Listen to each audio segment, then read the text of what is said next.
Halo, punya teman atau kenal seseorang yang kebetulan pengguna narkoba? Oh, wah serem ya. Pernah tahu nggak kenapa? Atau yang bikin mereka pakai narkoba? Atau pernah nggak ngebayangin apa jadinya kalau yang pakai narkoba itu kita sendiri? Wah, jangan sampai ya kita kena narkoba.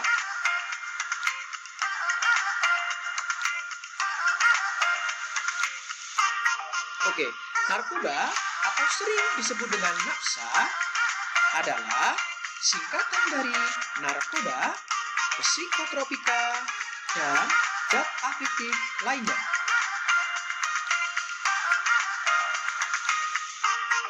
Nafsa. Nafsa adalah bahan yang bila masuk ke dalam tubuh, terutama otak, dapat menyebabkan satu, gangguan kesehatan fisik dan psikis. Yang kedua, gangguan fungsi sosial. Dan yang ketiga, ketagihan serta ketergantungan. Oke, jadi jangan sampai kita pakai narkoba, maka akan bernafas seperti ini. Oke, anak-anak? Narkotika golongan 1. Yang pertama ada ganja, yang kedua ada heroin, yang ketiga ada kokain, yang keempat ada morfin, yang kelima ada opium. Nah, bentuknya seperti melon, tapi ini bukan melon ya, anak-anak. Jadi kelima hal ini harus kita hindari, jangan sampai dekat-dekat. Oke? Narkotika golongan 2 memiliki daya aktif kuat, tetapi bermanfaat untuk pengobatan dan penelitian. Contohnya, ada beta-metadon. Yang kedua, ada benzetadine.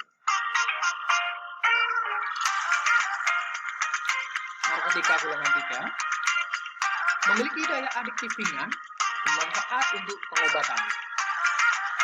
Contohnya, kodein. Meskipun ini bermanfaat bagi pengobatan, alangkah baiknya kita harus pakai resep dokter. Oke? Psikotropika golongan 1. Psikotropika dengan daya adiktif yang sangat kuat belum diketahui manfaatnya untuk pengobatan dan sedang teliti khasiatnya. Lebih baik kita hindari saja. Ya, contohnya ada ekstasi, ada LSD, ada STP. Oke, LSD ada yang bentuk kertas. Oke, jadi ketiga hal ini harus kita hindari ya. Jangan sampai kita pakai ketiga hal ini. Psikotropika golongan 2. Daya adiktif kuat serta berguna untuk pengobatan dan penelitian. Contohnya ada amfetamin, ada metavitamin, dan ada metoflavan. Psikotropika golongan 3. Daya aktif sedang serta berguna untuk pengobatan dan penelitian. Contohnya ada buprenorfin. Yang kedua ada flunitrazepam. Yang ketiga ada pentobarbital. Psikotropika golongan 4. Daya adiktif atau candu ringan boleh digunakan untuk pengobatan, namun harus pakai resep dokter ya. Ada contohnya diazepam. Yang kedua ada clobazam. Yang ketiga ada estazolam. Ingat, ketiga hal ini boleh digunakan tapi harus pengawasan dengan dokter. Oke? Selanjutnya, bahan adiktif lainnya.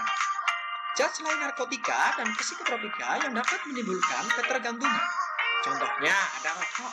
Jangan sampai kita merokok mulai dari kecil ya. Nah, ada zat namanya nikotin yang bisa menekan atau membuat ketergantungan kita. Jadi kalau kita tidak merokok rasanya bagaimana gitu ya. Katanya orang yang rokok gitu ya. Yang kedua ada alkohol. Apalagi ini? Nah, ini bisa merusak paru-paru dan organ lainnya. Jangan sampai kedua hal ini masuk ke dalam tubuh kita. Ingat anak-anak ya, jaga diri kita, terutama pada saat masa pandemi begini. Ya, kalau kita masih begini,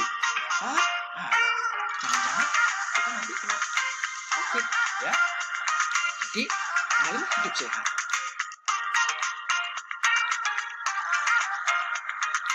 Bahan adiktif lainnya. Zat selain narkotika dan psikotropika yang dapat menimbulkan ketergantungan. Daleng Fox. Ini bahan yang ada di lingkungan sekitar kita, tapi tidak boleh kita pakai untuk sebagai kecanduan. Oke? Ada bensin. Yang ketiga ada lem. Ada cat, ya.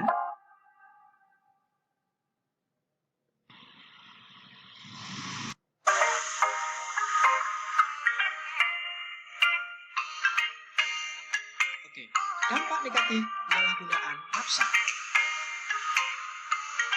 Dampak fisik. Yang pertama, gangguan pada sistem saraf atau neurologis seperti kejang-kejang, halusinasi, gangguan kesadaran, kerusakan saraf tepi. Yang kedua, ada gangguan pada jantung dan pembuluh darah atau kardiovaskuler seperti infeksi akut atau jantung dan gangguan peredaran darah. Yang ketiga, gangguan pada kulit dermatologis seperti manahan atau abses, alergi, dan eksim. Yang keempat, ada gangguan pada paru-paru atau pulmoner seperti penekan fungsi pernapasan, kesukaran bernapas, dan pengerasan jaringan paru-paru. Yang kelima, sering sakit kepala, mual-mual, muntah, murus-murus, suhu tubuh meningkat, pengecilan hati, dan sulit tidur. Oke, dampak fisik yang keenam, ada gangguan pada endokrin seperti penurunan fungsi hormon, reproduksi, atau estrogen, progesteron, testosteron, serta gangguan fungsi seksual. Yang ketujuh, ada perubahan periode menstruasi bagi perempuan, ketidakteraturan menstruasi, dan amenorrhea atau tidak haid. Bayangkan kalau kita tidak haid bagi kaum perempuan, maka darah kotor tidak akan keluar. Yang kedelapan, bagi pengguna nafsa melalui jarum suntik, khususnya pemakaian jarum suntik serta bergantian, risikonya adalah tertular penyakit hepatitis B, C, dan HIV. Yang hingga saat ini belum ada obatnya. Jangan sampai ya kita pakai narkoba akan dapat seperti ini. Yang kesembilan, konsumsi nafsa melebihi kemampuan atau overdosis menyebabkan kematian. Innalillahi wa inna ilaihi raji'un. Dampak psikis. 1. Lamban belajar, ceroboh belajar, dan sering tegang dan gelisah. Coba kita hindari aja ya. Kalau seperti ini soalnya. Nomor 2. Hilang kepercayaan diri, apatis, penghayal, penuh curiga. Yang ketiga, agitatif, menjadi ganas, dan tingkah laku brutal. 4. Sulit berkonsentrasi, perasaan kesal, dan tertekan. Yang kelima, cenderung menyerang diri, perasaan tidak aman, bahkan bunuh diri.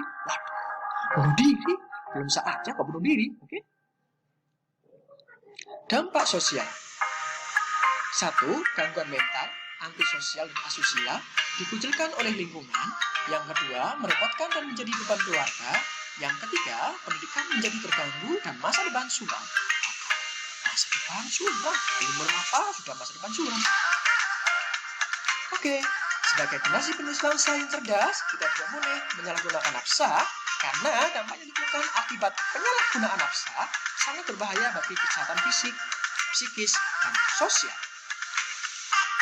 Generasi cerdas tanpa narkoba. Narkoba no. Oke, terima kasih sudah menonton. Jangan lupa mengikuti Instagram SMP Negeri 5 Banyuwangi dan YouTube SMP Negeri 5 Banyuwangi. Jangan lupa subscribe.